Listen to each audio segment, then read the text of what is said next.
والسلام على رسول الله سيدنا ونبينا وشفيعنا وقرة أعيننا محمد صلى الله عليه وآله وسلم وعلى آله وصحبه ومن والاه ولا حول ولا قوة إلا بالله العلي العظيم. أما بعد, yang saya hormati, yang saya muliakan, segenap para alim ulama, asatidah, sesepuh lan bini sepuh, kaji sepuh, keluarga besar Sahabul Hajah Sahabul Bait, segenap hadirin hadirat ibunda yang dimuliakan oleh Allah. Assalamualaikum warahmatullahi wabarakatuh. Hari ini 9 Jumadil Akhir 1442 Hijriah, bertepatan dengan 23 Januari 2021. 1 jam lebih 20 menit menuju ke waktu sholat duhur. Benar? Ya tahu, yang tahu saya tahu.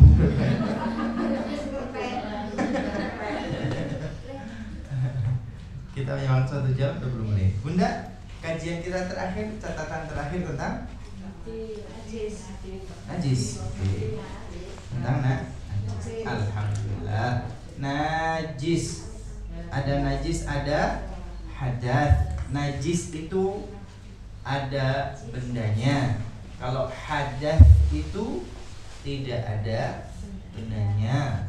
Hadas itu kondisi tubuh kita. Kalau najis itu ada bendanya, betul ya? Kemudian najis dibagi menjadi tiga: najis berat, najis sedang, najis ringan. Najis berat disebut najis mughalladah, najis sedang disebut najis mutawassithah, najis ringan najis mukhaffafah. Kemudian najis berat yaitu najis mughalladah, najis yang disebabkan atau berasal dari hewan babi dan anjing. Cara membersihkannya, cara mensucikannya, dicuci 7 kali. Dan dari yang 7 itu diantaranya di tengahnya menggunakan tanah atau debu. Ini najis yang pertama, najis berat, najis mughalladah. Adapun najis yang paling ringan terakhir nomor 3, najis ringan, bahasa Arabnya najis mukhaffafah, yaitu najis yang berasal dari air seni laki-laki di bawah 2 tahun hanya minum ASI eksklusif. Maka cara mensucikannya hanya diciprati dengan air. Nah, selain nomor 1 dan nomor 3, selain najis berat dan najis ringan, selain najis mughalladah dan najis mukhaffafah, selain babi, anjing, dan air seni bayi laki-laki di bawah 2 tahun eksklusif, selain ini, maka semuanya masuk ke tengah najis sedang atau mutawassithah. Cara menghilangkannya, disiram, diguyur, dibasuh dengan air hingga hilang rasanya, hilang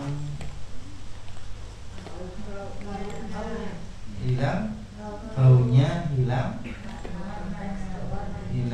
warnanya, hilang rasanya, hilang bau. Oke, ini berkaitan dengan najis. Tentang najis ada pertanyaan? Kalau kebetulan nggak ada air gimana? Kalau kebetulan nggak ada air bagaimana? Wah, ini Rek. Biar kalau nggak ada air, pas ini tepat orang tidak air. Partai ini Fajar di partai ini. Iya, gimana kalau nggak ada air? Yo pakai batu. Pakai menarik ini. Tetap satu. Ya. Bagaimana dengan batu itu, Bu? Pertama, Kalau najisnya najis mughalladhah, najis berat, maka tidak bisa hilang kecuali dengan air dan campuran tanah saja. Batu tidak dapat menggantikan fungsinya di situ. Jadi tetap menjadi PR besar, tidak bisa menghilangkan najis berat. Adapun najis yang sedang atau najis yang ringan bisa disucikan menggunakan batu ketika air tidak ada. Bu, Pak, ini penting, batu. Ini pertanyaannya penting, batu. Maksudnya bersuci dengan batu gimana sih? Kan begitu ya? Oke. Itu berlaku untuk istinja, membersihkan, mensucikan diri dengan batu berlaku untuk istinja saja. Apa ini istinja? Ya bersuci.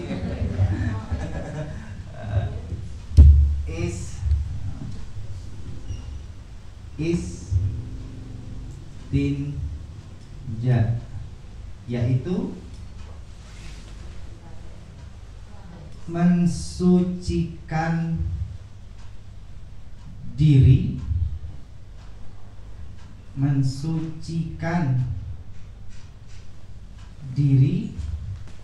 setelah apa, Bu?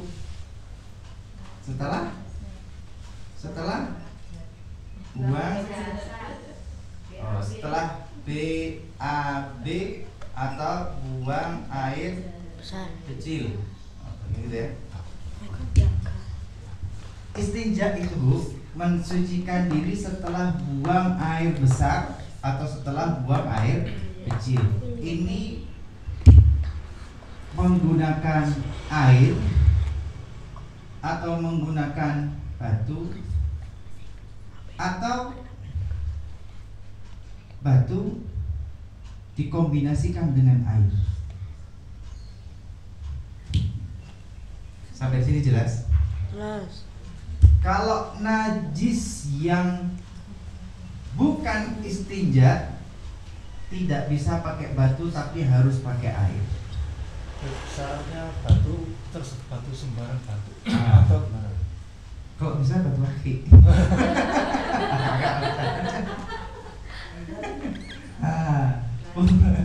Oke, jelas ya? Bu, setelah buang air BAB, buang air besar atau buang air kecil, dalam fikih itu boleh perpaduan antara batu dengan air atau batu saja atau air saja, berlaku setelah istinja. Oke. Dan ini tidak berlaku ketika seumpama pakaian terkena najis, nggak bisa pakai batu, tapi ini harus pakai air. Istinja itu buang air besar, buang air kecil. Berarti yang disucikan bagian mana, Bu? Ya, organ yang berfungsi sebagai jalan tempat keluarnya air besar dan air kecil. Selang dan kerannya itulah, Bu, yang disucikan. Oh, jadi batu dan air, Bunda, ini berlaku untuk selang dan keran setelah buang air besar dan setelah buang air kecil. Kalau kita bersuci, mensucikan diri setelah buang air besar, setelah buang air kecil dengan air, insya Allah sudah ngerti, sudah paham lah. Sudah, tiap hari sudah kita kalau istrinya dengan A. Bagaimana dengan batu? Lah, ini sudah pernah nyoba? Belum nyoba? Belum nyoba? Oke. Selesai taklim nanti nyari batu, nanti boleh praktek. Airnya senyala. Airnya senyala. Pakai batu, buang air besar. Pangapunten ya. Ini kalau digambar nanti tidak usah digambar. Buang air besar. Buang air besar dulu atau buang air kecil dulu? Buang air kecil dulu ya. Mohon maaf. Bunda, ayahanda buang air kecil. Kemudian nggak ada air, maka menggunakan batu. Pertama, batu itu bukan batu yang licin. Maka kalau akik, kristal, berlian itu tidak bisa. Kenapa? Karena licin, halus mulus itu nggak bisa. Botol nggak berlaku. Kenapa? Licin. Batu bata itu licin atau kasar? Kasar. Maka bisa digunakan. Pertama, khashin. Khashin artinya ya itu tidak halus. Tidak halus. Batunya jenis batu.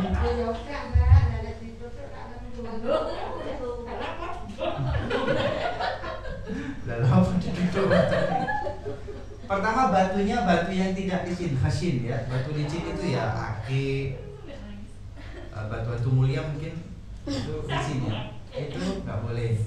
Khashin.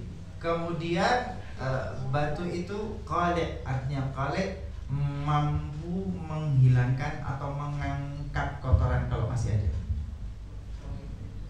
Kemudian batunya ghair muhtaram, batunya batu yang tidak terhormat. Batu tidak terhormat. Ada batu yang terhormat, seumpama saya mau istinja pakai Hajar Aswad. Wow,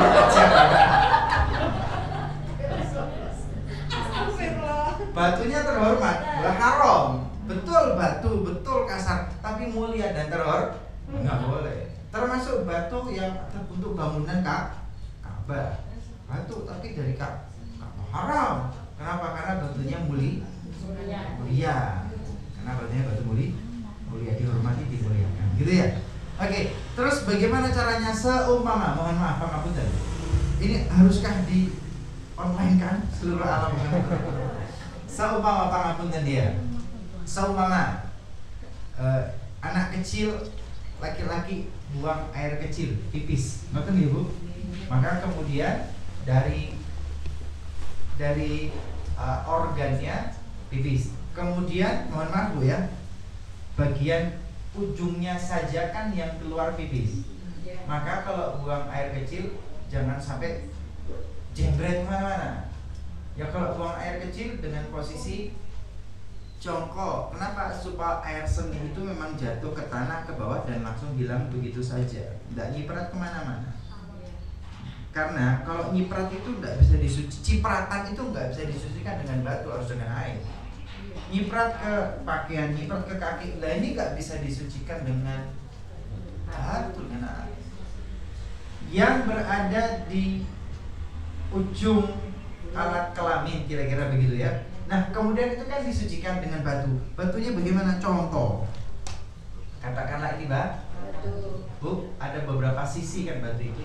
Maka usapan yang pertama bagian ujung seret, ini sisa-sisa air seni itu diusap sekali usap, sehingga air seni yang tersisa itu terkena ke batu dan akan terserap dan terseret oleh batu. Maka bagian sisi yang ini sudah terkena najis. Kemudian ya cari sisi yang lainnya dan jangan kena najisnya tangan gitu ya. Oke. Kedua, seret lagi. Usapan yang pertama tadi itu mengangkat, menghilangkan air seni yang tersisa. Usapan yang kedua akan membersihkan, menghilangkan yang mungkin masih ada yang tersisa. Usapan yang ketiga seret. Nah, ini benar-benar najisnya hilang. Ini buang air kecil bersuci dengan batu. Sampai di sini jelas? Itulah bersuci istinja setelah buang air kecil dengan batu. Bagaimana kalau buang air besar? Bagaimana dengan air buang air besar? Sama? Kok sama? Beda dong. Karena yang keluar lebih besar daripada buang air kecil. Namanya buang air besar ya besar ya. Buang air kecil ya kecil namanya. Bagaimana buang air besar? Bu jangan berimajinasi yang macam-macam ini. Oke. Ini serius ini. Serius. Seumpama sampai tiba-tiba.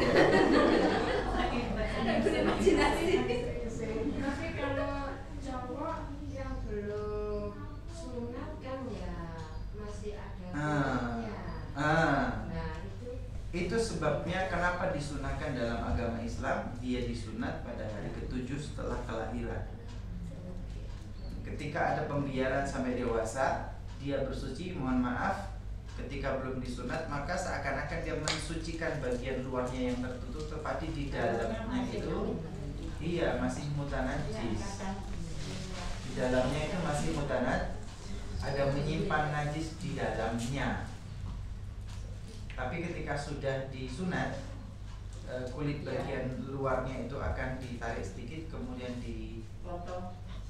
disayat, dipotong, diiris, maka kemudian terbuka. Ketika sudah terbuka, ya dia tidak menyimpan karena sudah terbuka. Tapi kalau belum disunat, anak kecil dia menyimpan di dalam, itu tersimpan. Anak saya Abdurrahman umur 2 mingguan kali sunat. 2 mingguan setelah kelahiran sunat. Sehari, 2 hari, 3 hari sudah sembuh. Lebih cepat penyembuhannya. Tetapi kadang-kadang orang tua tidak. Sudah sunat ya? Umur berapa? Bayi.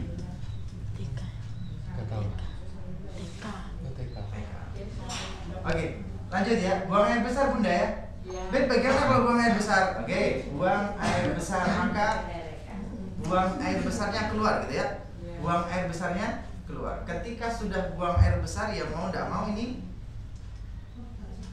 ternajisi ya, ternajisi dengan apa, kelembapan air besar yang ada. Bagaimana? Sama seperti tadi, cari batu yang keras, cari batu yang tidak licin, yang agak kasar. Kemudian bagaimana? Ini dia, mohon maaf ya, katakanlah ini lubang dubur atau anus tempat keluar, maka digosok Bunda, digosok ini sisinya muter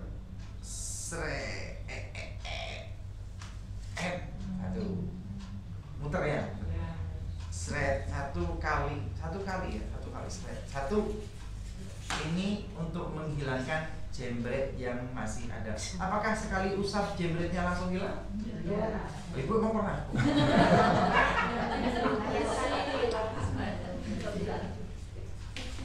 Satu kali belum hilang. Oke, lagi sisi yang lain, jangan sampai kena najis tapi ya. Sisi yang lain sama. Seret untuk kedua kali, seret.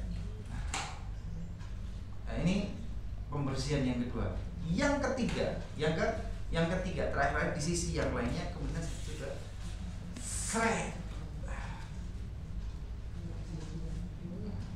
3. Bahasa fikihnya salah satu ahjar yunti bihinnal mahal. Satu batu di tempat yang berbeda, atau memang ada 3 batu. Satu batu lempar, satu batu lempar, satu batu lempar. Tapi kalau ngirit, ya batunya satu dengan 3 sisi. Tangannya najis ya, jangan najis. Salah satu ahjar yunti bihinnal mahal. 3 batu yang membersihkan tempat atau organ tersebut. Bet, kalau sudah 3 kali masih terasa ada jemek-jemeknya bagaimana?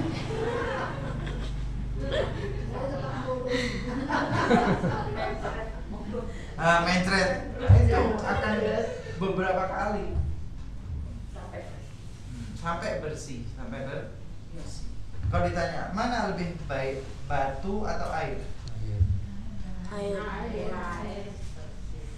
Tentu. Kalau batu itu dalam kalimat fikih, batu itu yunti bihinnal mahal, mensucikan, membersihkan tempatnya dari ainun najasah. Ainun najasah artinya benda najisnya itu dihilangkan. Benda najisnya itu dihilangkan. Benda najisnya dihilangkan. 1 kali benda najisnya hilang. 2 kali usap, kedua kalinya supaya benar-benar benda najisnya hilang. 3 kalinya supaya benar-benar yakin benda najisnya hilang. Tetapi la yuzilul athar, sebersih apapun pakai batu tetap ada berasa kayak ada bekas dan tak sempurna. Maka kalau ditanya lebih baik batu atau air? Air. Karena air itu menghilangkan ainun najasa, benda najisnya bisa dihilangkan dengan air. Kemudian rasa-rasa yang tersisa tetap bisa dihilangkan dengan air. Bisa diterima? Siap praktek? Artinya batunya itu terserah gitu ya. Kita mau asal nemu batu aja boleh. Batunya bagaimana terserah. Pokoknya ketemu batu di depan dia langsung. Enggak, bukan berarti batu itu dari najis atau kena tentu batu yang suci ya. Tentu batunya batu suci. Tentu batunya batu yang suci. Apakah ada batu yang enggak suci? Batu dari solokan diambil, sama aja itu dari najis kan. Di depan sini ada paving, nggak boleh paving itu diambil. Mari duit kucing, najis pavingnya, nggak bisa, betul ya nih. Kalau duit kucing betul ya, betul bu. Nah kalau paving itu diuyui kucing, ya najis, maka dia nggak bisa dipergunakan untuk bersuci, nggak bisa mensucikan diri dari benda yang najis.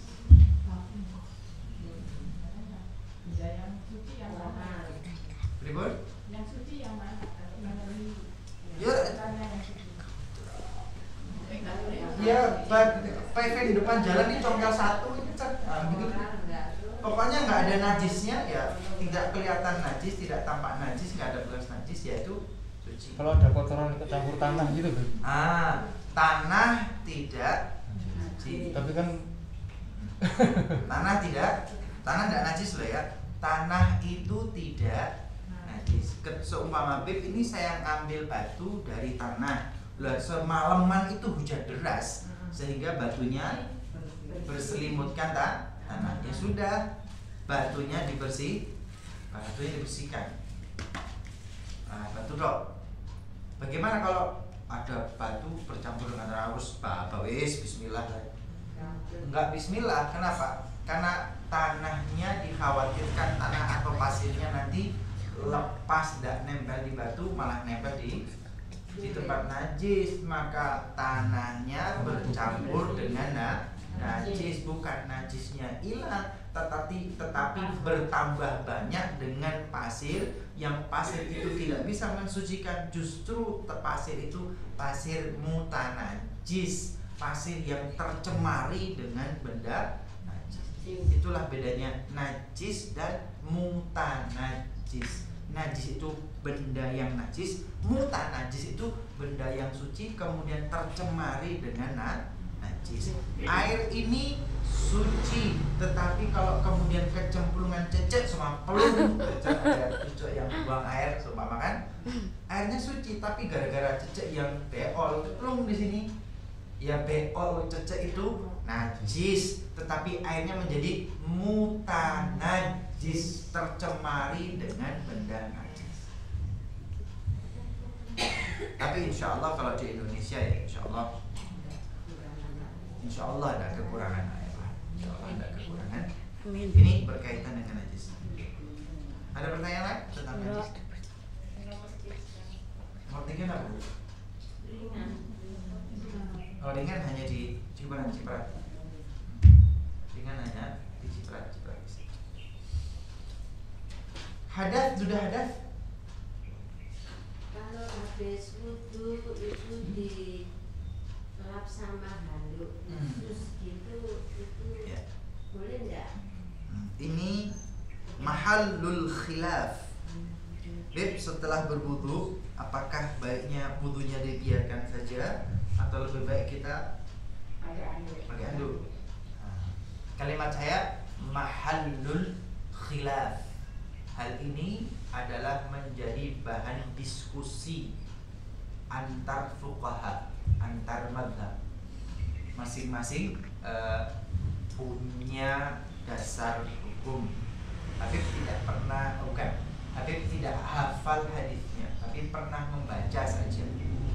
Pernah membaca insyaallah di kitab Subulus Salam karya Syekhul Imam Said As-San'ani rahimahullah taala. Satu hadis ya, bahwa suatu saat Rasulullah sallallahu alaihi wasallam berwudu, kemudian salah satu pelayan beliau, orang dekat beliau, saya lupa entah itu Anas bin Malik atau Usamah bin Zaid taala, ternyata sudah siap di depan Rasulullah dengan membawa kain, maksudnya supaya untuk mengeringkan sisa wudunya. Tetapi kemudian Rasulullah Sallallahu Alaihi Wasallam meninggalkannya dan tidak mensucikan, tidak mengusap air wudu.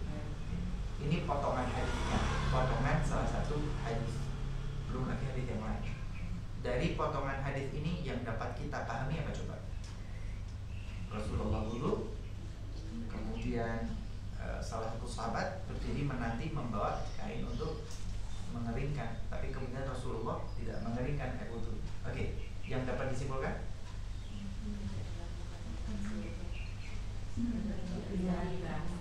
Dikeringkan apa tidak berarti?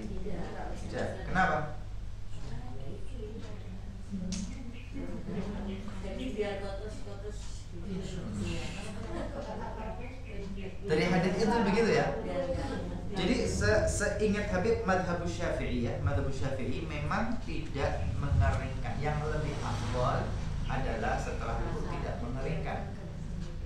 Karena Rasulullah saat itu tidak mengeringkan walaupun sahabat sudah menyediakan kain. Tetapi madhabul Ahnaf justru sebaliknya. Loh, justru mengeringkan itu tidak wajib. Mengeringkan itu tidak wajib. Sahabat itu membawa kain, artinya selama ini sudah terbiasa setelah wudu beliau keringkan, maka dia standby dengan membawa kain. Ketika Rasulullah meninggalkan tidak mengeringkan, maka Rasulullah dengan sengaja meninggalkan supaya sahabat paham bahwa wudu itu fardu, tapi mengeringkannya tidak fardu. Hadisnya satu, tapi frame membacanya beda-beda.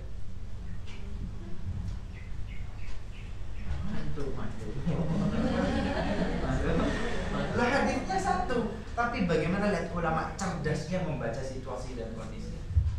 Maka jangan pernah merasa cukup dengan hadis dan terjemahannya. No, kita butuh cara pandang para fuqaha itu bagaimana. Jadi baiknya gimana? Ya kalau kita bermadhab Syafi'i ya madhab Syafi'i saja gitu ya.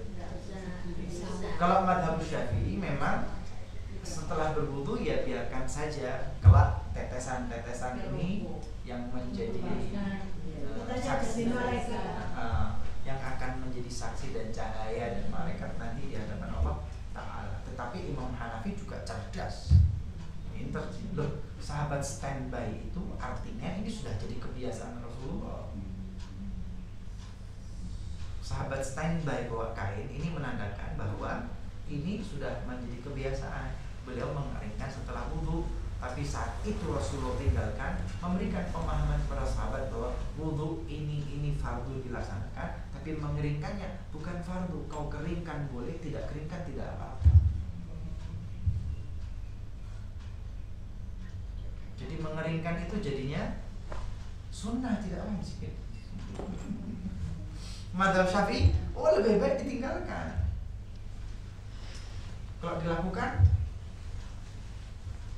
berarti kalau kita melakukan itu berarti tidak sunnah Nabi ya. Kalimatnya, inilah yang jadi kalimat ini menjadi diskusi panjang para fuqaha gitu.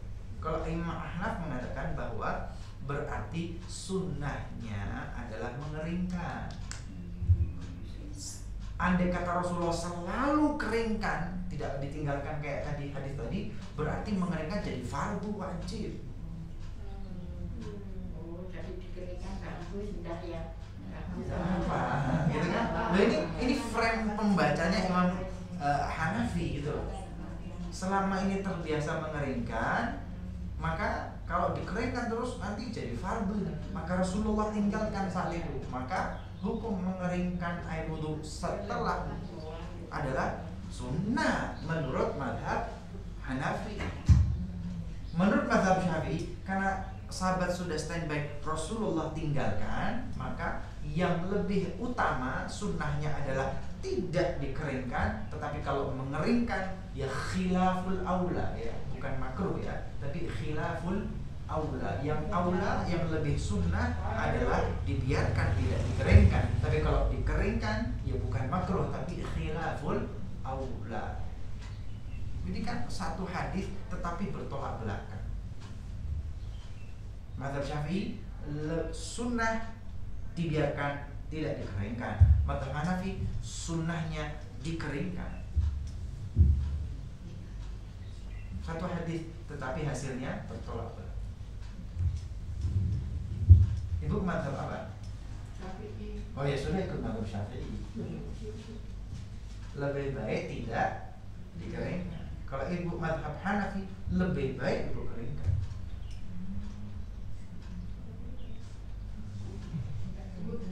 Kadang-kadang ya bisa pakai Ini yang Habib sampaikan bingung nggak? Iya. Bingung? Insya Allah enggak. Insya Allah. Oke. Ini masalah madhab apa? Wudunya Syafi'i.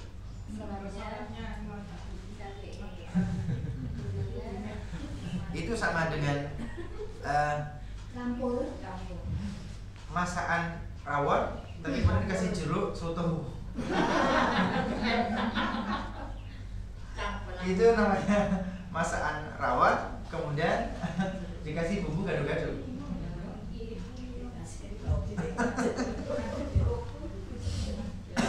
Bunda, kalau ini jadi diskusi panjang jadi gitu.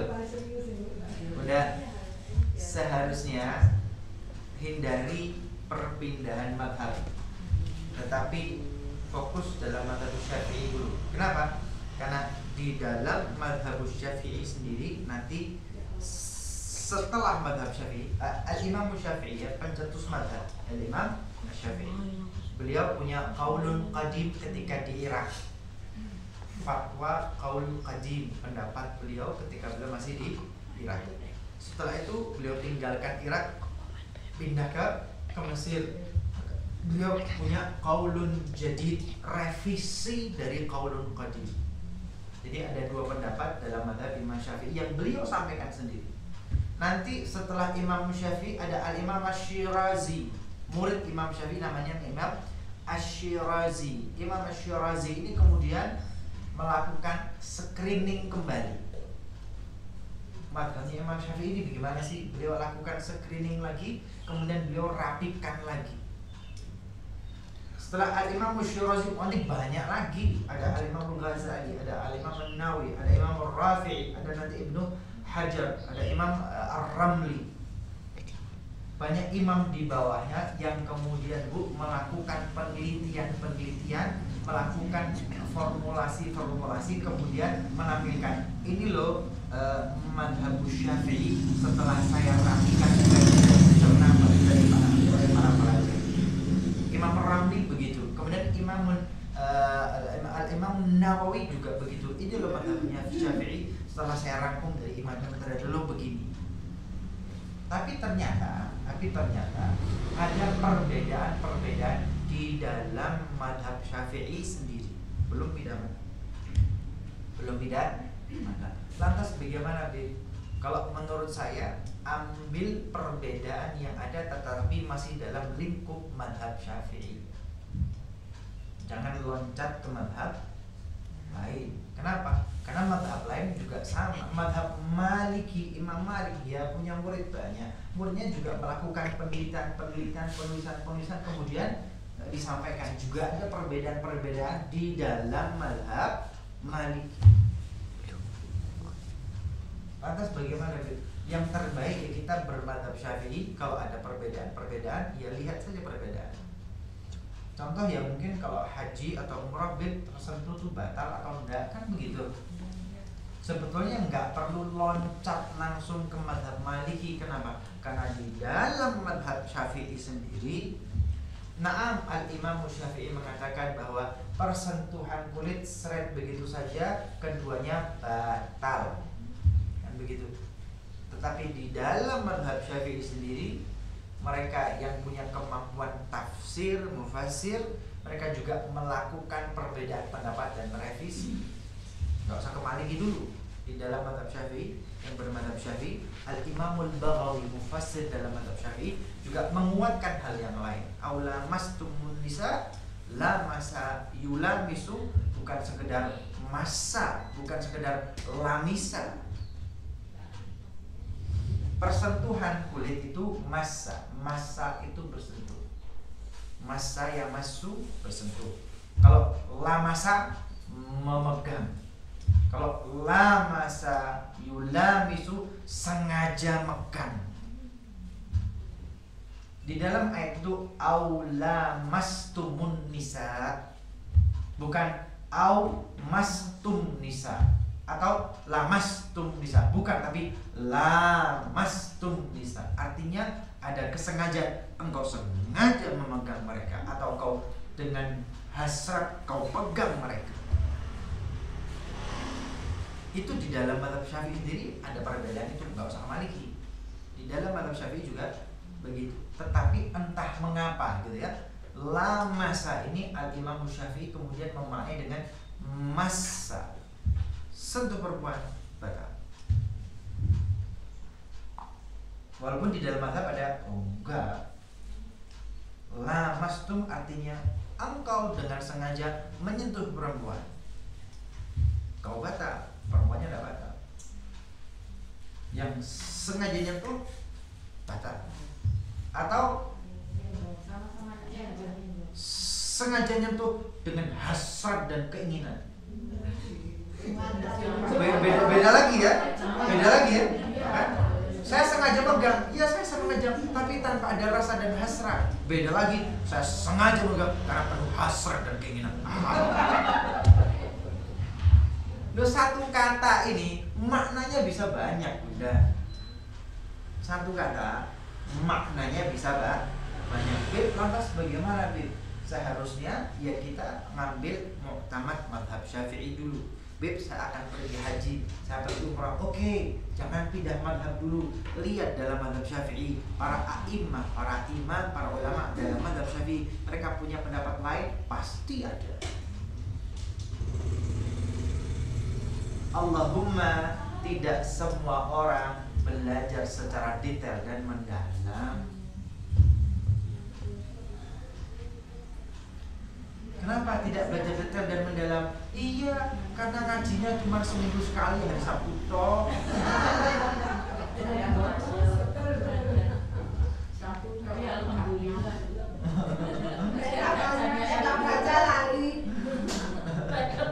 Nggak bisa lali lagi.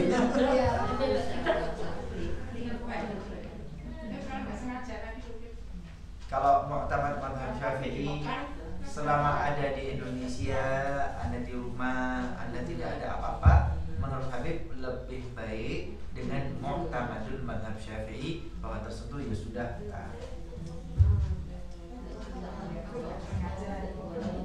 Ini muktamadul mazhab, sengaja tidak sengaja seret batal, gitu ya, seret batal. Itu muktamad mazhab Syafi'i.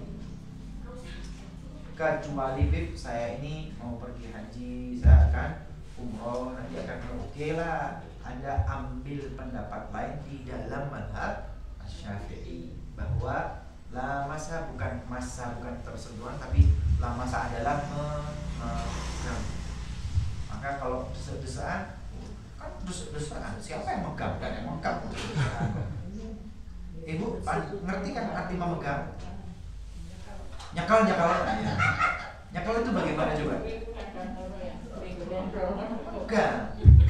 Pegang itu beda dengan tersentuh. Pegang itu beda dengan menyentuh. Merekes.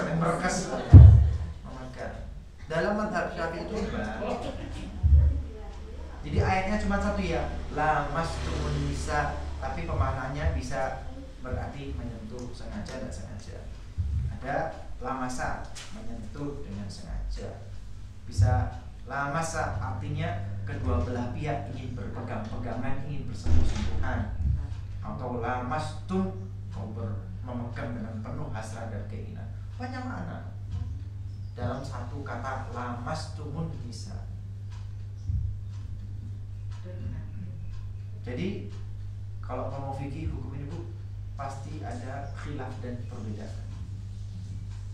Karena terbanyak khilaf dan perbedaan, kalau dipelajari yang benar mana, tambah bingung. Bingung kan? Iya. Bingung kan? Ya makanya kita tidak diajari banyak-banyak kuis iki, pokoknya ini bakal lakukan. Kenapa? Biar tidak bingung. Masalah najis banyak mazhab, masalah wudhu banyak pendapat, masalah batal banyak mazhab, bingung kabeh tidak sembahyang. Ya sudah yang diajar. Kenapa kita didoktrin? Wes ini lakono, wes ini lakono, wes ini lakono. Kenapa? Ini adalah mu'tamad madhab. Ini yang paling mudah dipahami dan diamalkan. Itu saja. Setelah sudah dipahami dan paham, kalau ingin mendalami lagi boleh. Tapi ini dipahami dulu. Yang mu'tamadul madhab, yang dasar utama madhab, pahami dulu, amalkan. Ketika sudah dipahami, sudah diamalkan, monggo selanjutnya Anda belajar khilaf-khilafnya boleh. Kenapa? Karena sudah tahu amalannya, sudah paham dasarnya, sudah diamalkan yang lain sebagai tambahan pengetahuan. Tapi kalau tidak ngerti apa-apa, langsung macam ini, tambah bingung. Baik, ini siapa yang tanya kok jadi tambah bingung gitu? Bunda, jangan campur-campur ya. Iya. Jangan campur-campur. Kenapa? Ada apa campur-campur? Di dalam mazhab Syafi'i sudah banyak perbedaan. Tapi ambil yang mu'tamadul mazhab, dasar paling utama itu diambil dan diamalkan dulu. Dalam situasi tersebut butuh yang lain baru dipelajari. Dulu saya pernah mendengarkan pengajian itu terkait dengan apa namanya, yang pengajian haji itu namanya Ayo, manasik haji. Ini katanya diperbolehkan untuk berpindah mazhab ketika kita melakukan haji. Oke. Itu gimana nih? Boleh Namanya kita berpindah terpaksa mazhab berpindah. pada pelaksanaan haji. Ya itulah. Kalau menurut saya, kenapa harus pindah mazhab? Ketika di dalam mazhab Syafi'i sendiri sudah ada alternatifnya. Di dalam mazhab Syafi'i sendiri ada beberapa pendapat. Tidak perlu keluar mazhab. Di dalam mazhab Syafi'i adalah beberapa pendapat. Allahumma yang selama ini diajarkan, yang selama ini disampaikan, yang selama ini diamalkan adalah mu'tamadul mazhab, dasar bermadhab. Tetapi di dalam mazhab Syafi'i pun ada khilafnya. Nah, ada khilafnya ini yang kadang-kadang tidak diajarkan sehingga tidak orang banyak tahu, sehingga dikira yo ngomongin tok mazhab Syafi'i, selain itu enggak ada. Padahal aja. Walaupun dalam manasik boleh berpindah mazhab, ya monggo. Tapi kalau saya pribadi daripada pindah mazhab, lebih baik di dalam mazhab Syafi'i. Kenapa? Nah gitu ya. Loh kenapa, Beb? Iya. Karena sama seperti contoh tadi Hanafi gitu ya. Hanafi ya. Imam Syafi'i mengatakan sunnahnya ditinggalkan, Hanafi mengatakan sunnahnya dilakukan. Kan begitu. Sama nanti dalam mazhab Maliki. Dalam linear. Ingin Habib Syakir itu linear. Linear itu artinya runtut. Saya berwudu dengan cara mazhab Syafi'i, maka yang batal-batal dengan mazhab Syafi'i. Ketika haji dan umrah, saya butuh kemudahan. Ya sudah, ambil kemudahan perbedaan mazhab, tapi masih dalam lingkar Syafi'i, linear di lingkar Syafi'i. Tapi ketika saya wudu dengan cara Syafi'i, tapi batalnya ngambil dari mazhab Maliki karena saya butuh kemudahan ketika haji dan umrah. Ada sesuatu. Kenapa? Pertanyaannya, apakah cara berwudumu adalah cara Maliki? Enggak, saya berwudu cara Syafi'i. Ya mau nggak mau memang ada sesuatu. Berarti kalau pindah mazhab itu semua harus pindah gitu. Nah itulah masalahnya, gitu. Itulah masalahnya. Saya khawatir kan boleh pindah mazhab. Lantas kemudian dipilih dari mazhab itu yang enak-enak kok aja. enteng dok ya. Enteng ya. Ini dari mazhab Syafi'i sing enteng-enteng ini tak ambil, sing apot-apot singkirkan. Mazhab Maliki yang enteng-enteng ini tak ambil, sing enteng-enteng, yang angel singkirkan. Mazhab Hanafi yang enteng-enteng ini tak ambil, yang berat-berat singkirkan. Mazhab Hambali yang enteng-enteng ini tak ambil, yang berat singkirkan. Tak kumpulkan ini kompilasi mazhab enteng. Mazhab ini ada dalilnya, Beb. Masing-masing ada dalilnya. Betul ada dalilnya. Betul ada dalilnya. Inilah yang disebut dengan fasik. Orang fasik itu orang yang pintar, cerdas, mampu, punya ilmu, tapi kemudian ilmunya untuk ngakali agama, diambil yang enak-enak dalam beragama sehingga enak disingkirkan. Fasik enggak. Tentu saya nggak mengatakan, oh berarti yang mana sih wong fasik. Bukan. Nggak begitu. Artinya usahakan ambil dulu di dalam mazhab Syafi'i, dalam lingkar mazhab Syafi'i yang linear. Saya berwudu dengan mazhab Syafi'i, maka ketika batal mu'tamad Syafi'inya ini, tapi ada mengatakan begini, ya sudah saya ambil alternatifnya, tapi masih dalam lingkar Syafi'i. Lebih enak toh daripada saya wudunya Syafi'i, dalam saya batalnya begini, tapi saya butuh keringanan, saya tak loncat mazhab ke sono. Yang Maliki, cek enak, ikut tak saya disyukur Boleh saya enak doi. Ya tentu maksudnya enggak begitu. Usahakan dalam lingkar Syafi'i. Jangan khawatir, banyak maksudnya dalam mazhab Syafi'i banyak. Pribon. Kok lemes gini kan?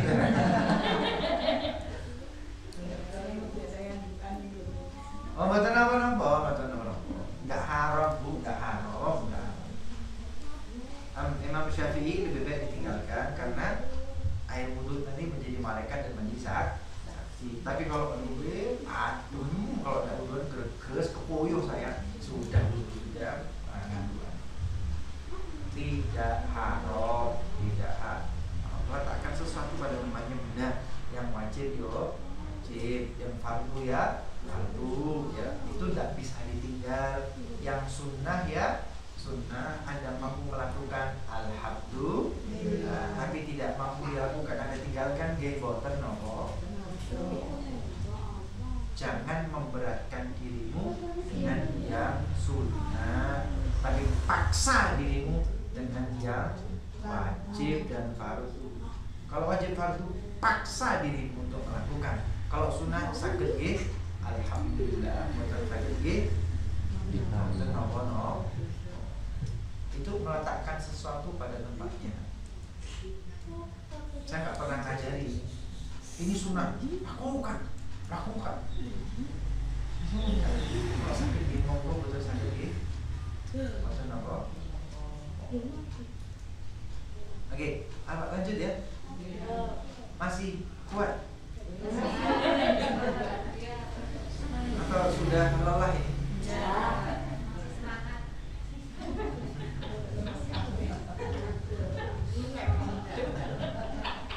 Ngantuk dah? Tentang najis ada pertanyaan? Lanjut, Bu, hadas. Apa itu hadas, Bu? Hadas itu nggak ada bedanya. Hadas nggak ada bedanya? Ya. Hadas tidak ada bedanya. Ibu tadi contohnya bersentuhan kulit laki-laki dengan perempuan, batal nggih, Bu? Begitu panjenengan selesai berwudu, kemudian bersentuhan pipi dengan suami, batal apa batal? Batal. Loh, tapi suami saya halal. Iya halal, tapi batal. Batal. Apakah pipi panjenengan najis? Boten. Tetapi status tubuh kita menjadi hadas kecil. Hadas kecil. Persentuhan boleh untuk buang angin, apa lagi?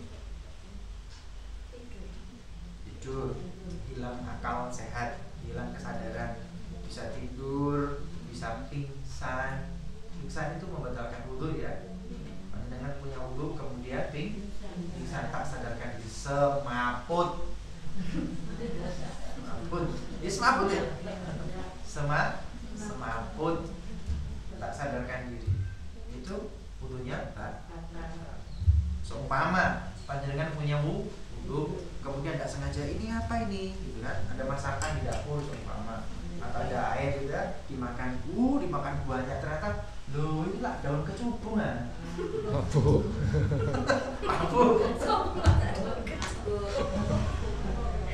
Sama masa daun kecubung. Seumpama, maka itu hilang kesadaran, hilang akal sehat. Mabuk itu loh, mabuk itu hilang kesadaran itu, maka itu membatalkan wudu. Mabuknya haram loh ya. Ya. Haram. Makanannya nggak haram. Haram, mabuk itu haram. Mabuk naik mobil. Hilang kesadaran loh Bu. Buta-buta itu mabuk kayak Belum burung. enggak ya. Ya pokoknya mumet.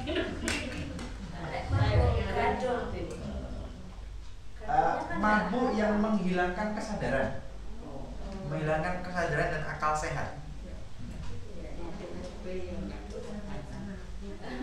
Pribon. Kalau pangapunten, kalau minuman keras atau khamr itu pingsan enggak? Mabuk, hilang akal itu. Hilang akal. Hilang akal. Iya. Hilang akal. Kesadarannya hilang. Ya itulah hilang akal, itulah penyebab dinyatakan halal. Pakaian sampai demam.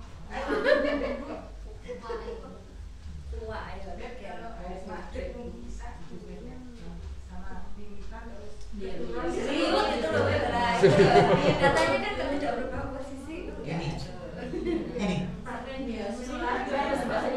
Ini hadisnya satu, ulamanya punya 7 pendapat.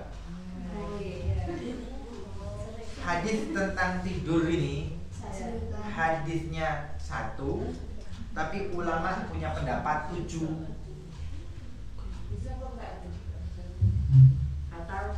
Ya, ini angel ini. Oke. Bu, pertanyaannya yang mendasar, tidur itu membatalkan wudhu atau tidak? Yang bikin batal itu tidurnya atau hilang kesadarannya? Nah ya ini jadi masalah. Mu'tamadul madhab syafi'i, tidur itu membatalkan wudhu, hilang kesadaran itu juga membatalkan wudhu. Oh gitu. Menunjukkan apa posisi seperti Jadi ada hadis.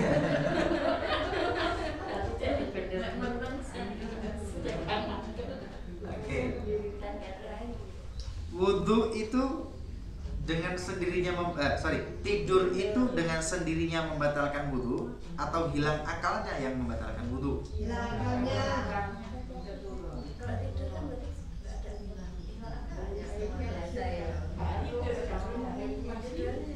Yang bikin batal itu tidurnya atau hilang kesadarannya? Hilang kesadarannya.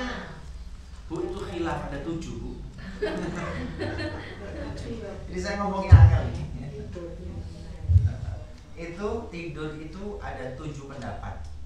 Tidur itu ada 7 pendapat. Yang jelas ada 7 pendapat. Dari 7 ini dibagi menjadi 2 kubu. Kubu yang mengatakan bahwa tidurlah yang membatalkan, satu kubu. Kemudian yang lain mengatakan tidur tidak membatalkan. Ada 2 kubu ya. Kubu yang mengatakan tidur itu membatalkan. Kubu lain mengatakan tidur itu tidak membatalkan. Mazhab Syafi'i, tidur itu membatalkan. Jadi ada 2 kubu ya. Dari 7 ini dibagi 2. 7 dibagi 2 berapa Bu? Setengah, nggak bisa. 7 ini dibagi 2. Rombongan yang mengatakan tidur itu membatalkan. Rombongan kedua, tidur itu tidak membatalkan. bukan tidurnya yang membuat batal. Oke. Sekarang kubu yang mengatakan bahwa tidur tidak membatalkan, tetapi yang menyebabkan. Jadi satu pendapat pertama, tidur itu tidak membatalkan. Jadi orang yang tidur wudunya tidak batal. Bukan mazhab kita, jangan diikuti. Jelas? Masalah langsung tak peringatkan. Yang tidak disalahgunakan. Oke, wudu tidak membatalkan beb. Ya, pendapat pertama. Tidur tidak membatalkan wudu. Bukan mazhab kita ya. Tetapi kemudian yang kedua, yang membuat batal adalah hilang kesadaran. Hilang kesadaran. Ketiga, yang membuat batal adalah ketika hilang kesadaran, maka dia tidak tahu apa yang terjadi dengan dirinya. Apakah dia buang angin atau tidak buang angin? Dia, kalau bahasa anak kecil, kecirit atau tidak?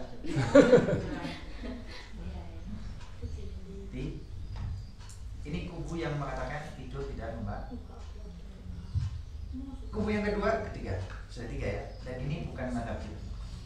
Kubu kedua bahwa tidur itu membatalkan. Ini mazhab kita. Tidur itu membatalkan. Walaupun nanti ada masukan. Tidur itu membatalkan.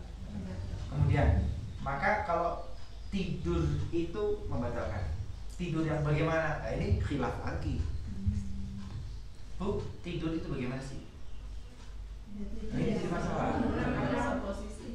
Ada yang mengatakan, ibu seliutan tadi. Ini seliut. Jadi ada yang mengatakan tidur itu membatalkan. Tidur yang bagaimana? Lah, didetailkan lagi.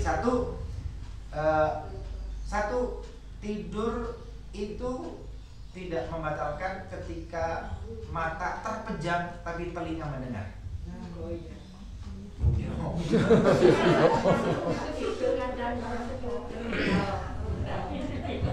Tidur itu membatalkan ya. Mazhab ini tidur itu membatalkan. Satu, tidur itu membatalkan kecuali kalau mata terpejam tapi telinga mendengar. Bisa enggak? Mata terpejam, telinga mendengar. Beberapa saat bisa, tapi setelah itu kan kadang nggak lagi. Bu, Pak, mata terpejam ngantuk, tapi telinga mendengar. Ya, matanya terpejam karena ngantuk, telinga masih mendengar. Mendengar tapi tidak paham. Pokoknya ada kurung-kurung suara-suara tapi tidak paham ngomong apa. Ya itu bahasa lainnya ngantuk gitu ya. Itu bahasa lainnya kan ngantuk. Mata terpejam tapi masih mendengar tapi tidak paham. Ini batasan ini tidur yang tidak membatalkan. Tetapi kalau tidur itu kemudian semakin dalam itu berarti dia sudah tidur dan tidak mendengar, tetapi kemudian mulai kehilangan kesadarannya, sleep. Ibu sendiri tahu enggak? Gitu sudah. Loh, ketika kau sudah dead, berarti kau sudah kehilangan kemampuan mengontrol dirimu. Tapi kalau merem masih dengar, ini kontrol masih ada. Mata terpejam dong, ngantuk, tapi telinga masih mendengar. Kontrol ini masih ada. Ini tidak batal. Tapi ketika sudah tidur dan tidak dengar kontrolnya nggak ada, tubuhmu akan jatuh. Nah, serius tibo itu Bu, berarti tidurmu mulai agak dalam.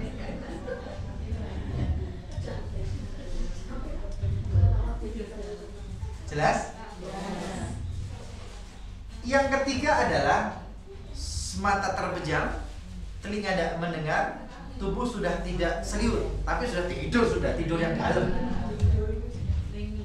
Itu benar-benar tidur yang nyenyak dan lelap. Kira-kira ini 4, maka saya katakan 7. Ini 3, ini 4, 7. Ada tuh? 7. Tidurnya ibu yang mana? Ya yang seliut itu tapi kedengaran masih lagi. Kalau kedengaran nggak seliut Bu. Kalau seliut itu berarti nggak dengar sudah.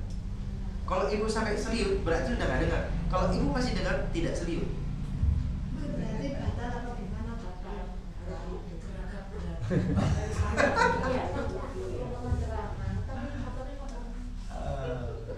Kalau mata terpejam masih mendengar tidak batal. Mata terpejam, telinga masih dengar, tidak batal. Tapi kalau mata terpejam dan mulai tidak dengar dan seliut, artinya kesadaranmu sudah hilang, makanya kau seliut. Baik wudhu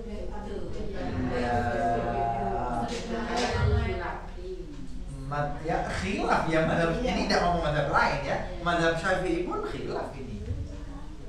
Ini khilaf, ini seliut, ini khilaf. Tapi kalau yang setelah seliut, yang naumun amid, tidur yang dalam itu batal. Itu pun masih dengan embel-embel. Kalau dia duduk dengan duduk yang mungkin ada tahu minal ard begitu, dia duduk bersila seperti ini, yang benar-benar duduk, maka tidurnya tidak membatalkan wudu. Kenapa? Nggak geser. Kenapa? Karena knalpotnya tertutup dengan duduk.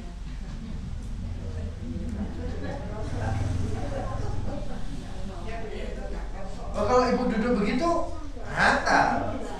Duduk yang begitu, batal. Kenapa? Karena knalpotnya mengong.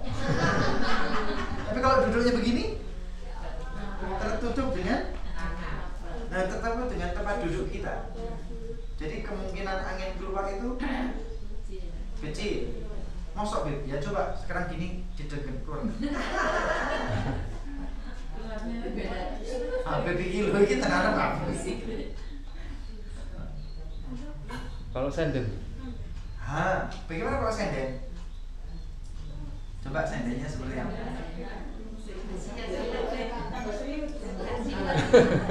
Tambah seru. Sendennya bagaimana?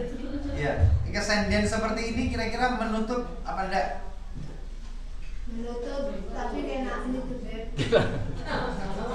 Senden ya, ini kan senden. Jumatan duduk ini senden. Enak deh. Anginnya siliut-siliut dipasangin ya. Ini batal apa enggak ini? Loh, keluar angin apa enggak? Keluar angin apa enggak? Ya kalau tidak keluar angin, maka tidur ini yang tidak membatalkan.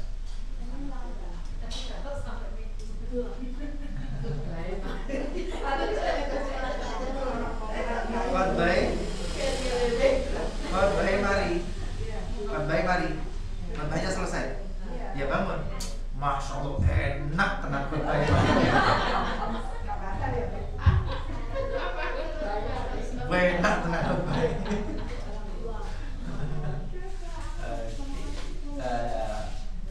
Tetapi muqarrarul madhab, saya kembali ke madhab Syafi'i ya, bahwa an-naum itu, tidur itu membatalkan wudu. Tidur yang bagaimana? Semua tidur kecuali tidur yang tempat duduknya menekan ke tempat seperti ini, maka tidak batal. Adapun yang seriat-seriut itu pilihan madhab itu batal. Kalau nggak tegar, bakal gini gitu. Oh lah ya, itu ada kemungkinan kan gini terus terus ini gimana bu? Asalnya tertutup, kemudian karena badannya goyang ini kan, jadi